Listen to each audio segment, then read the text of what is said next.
का इस press conference में स्वागत है। मैं डॉक्टर अखिलेश इस समय पटना साइंस कॉलेज में पदस्थापित हूँ, सहायक प्राध्यापक के पद पर। पटना यूनिवर्सिटी का कॉलेज है साइंस कॉलेज। उससे पहले मैंने डीएसपी की नौकरी की 6 वर्षों तक। वहाँ से रिजाइन करने के बाद पटना साइंस कॉलेज ज्वाइन किया। अभी वर्तमान में मैं अररिया लोकसभा सीट से निर्दलीय प्रत्याशी के रूप में चुनावी मैदान में हूँ और इसी संदर्भ में मैं आप लोगों से अपनी बातों को साझा करना चाहता हूँ और मैं चाहता हूँ कि आपकी तरफ से सवाल आएँ और उन सवालों को मैं जवाब दूँ। जो मेरा चुनावी एजेंडा है वो यहाँ का स्थानीय विकास तो है ही, राष्ट्रीय स्तर के मुद्दे भी हैं और जो लोकतंत्र में शुचितापूर्ण राजनीति होनी चाहिए, उसी को इस्टेब्लिश करने के लिए मैं 2 कॉन्सेप्ट के साथ आप लोगों के बीच में उपस्थित हूँ। एक जीरो बजट इलेक्शन कैंपेन मेरा एजेंडा है, दूसरा मेरा एजेंडा है पॉलिटिकल कॉलिजियम। इन दोनों के विरुद्ध में मैं एक मजबूत लड़ाई लड़ना चाहता हूं और पूरे देश के अंदर में एक संदेश देना चाहता हूं कि जब तक इन दोनों चीज़ों का समावेश नहीं होगा, भारतीय राजनीति में धीरे धीरे जो अवसान की तरफ बढ़ चुका है लोकतंत्र, वो और बढ़ता ही चला जाएगा। तो यही मेरा एजेंडा है और इसी एजेंडा के साथ मैं आप सबों के बीच हूँ। युवा हमारे लिए ज़्यादा महत्वपूर्ण है क्योंकि मैं ऐसा मानता हूं कि भारत सबसे ज़्यादा युवाओं का देश है।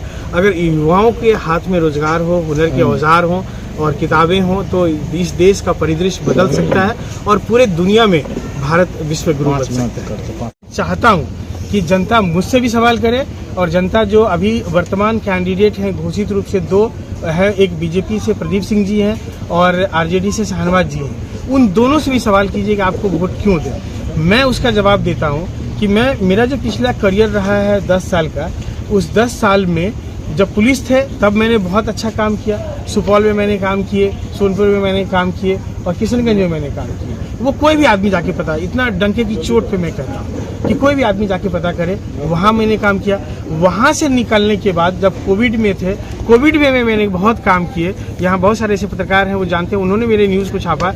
मैंने अपने नंबर जारी किए। क्या ये वर्तमान सांसद अपना नंबर फोन में पेपर में जारी किया था? मेरे पास आप ही का छापा हुआ पेपर है, बड़े बड़े जो नेशनल मीडिया है उसने उसको कवर किया। मैंने अपने फ़ोन नंबर जारी किए और लाखों लोगों को हमने हेल्प पहुंचाया। तो मेरा तो काम किया हुआ है। और वो अब बताएं कि प्रदीप सिंह जी ये सवाल का जवाब बताएं कि 10 साल में वो क्या किया। कोई अगर एक काम गिना दें या अपने काम के नाम पे वो वोट मांग सकते हैं क्या? नहीं मांग पाएंगे। शाहनवाज जी अपने काम के नाम पे वोट मांग पाएंगे? नहीं मांग पाएंगे। मैं अपने काम के नाम पे वोट मांगने आया हूँ। मेरे अंदर विजन है, मेरे अंदर इकबाल है, मेरे अंदर काम करने का मादा है। मैंने बहुत सारा चीज़ को छोड़ करके एक साधारण व्यक्ति के रूप में जनता के बीच आ गया हूँ। कोई भी आदमी कंफर्ट जोन से हार्ड जोन में नहीं जाना चाहता। मेरे पास कंफर्ट जोन मिलाया था, उसको मैंने छोड़ा है। ये आपको भी समझना होगा, जनता को समझना होगा और यहाँ के आम युवाओं को समझना होगा। सवाल है आपका, ये समझिए कि ये एक प्रोसेस है एक्सटेंशन का। जब मैं कहा कि अनुमंडल से निकल के आए कॉलेज में तो यूथ से हम कनेक्ट हुए। अब राजनीति में समझिए कि 2-3 बात है। जैसे एक नैरेटिव है, 3-4 नैरेटिव्स हैं, मैं उसकी बात कर लेता हूँ। पहला नैरेटिव है कि राजनीति में अच्छे लोग चुनाव नहीं लड़ते, जो आपके मन में भी सवाल चल रहा है, इसी वजह से चल रहा है कि एक शरीफ आदमी चुनाव क्यों लड़ने आ गया। दूसरा एक नैरेटिव है कि इसमें बहुत धन बल का जरूरत होता है। तो आप सोचते होंगे कि इनके पास पैसा भी नहीं है फिर भी चुनाव लड़ने आ गए हैं, बहुत तामझाम भी नहीं है। तीसरा एक नैरेटिव है कि चुनाव जो है वो पार्टी के आधार पर लड़े जाते हैं और जो लोग वोट करते हैं वो पार्टी आधार पर ही वोट करता है, तो उसको भी चैलेंज करना है मुझे।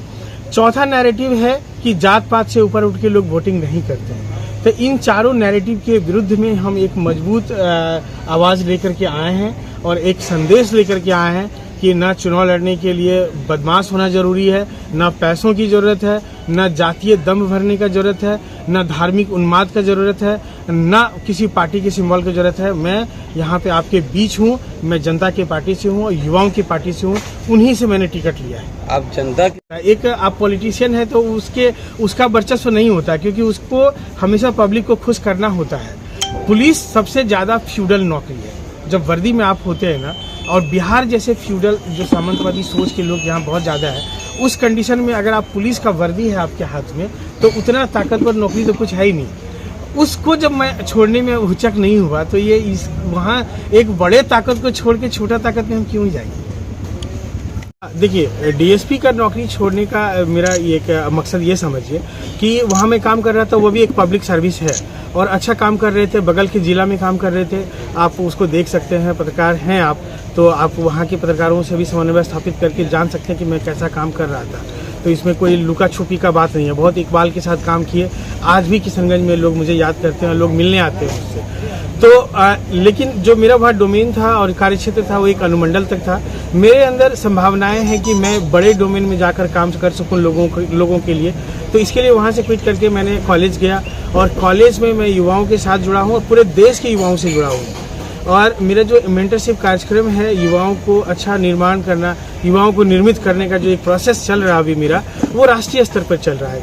और इसका लाभ छोटे जगह, अररिया जैसे छोटे जगह से ले करके आप कश्मीर चले जाइए या साउथ का कन्याकुमारी तक चले जाइए, वहाँ तक मिल जाएंगे। मेरा ये मानना है कि अगर युवा निर्मित होंगे तो देश निर्मित होगा।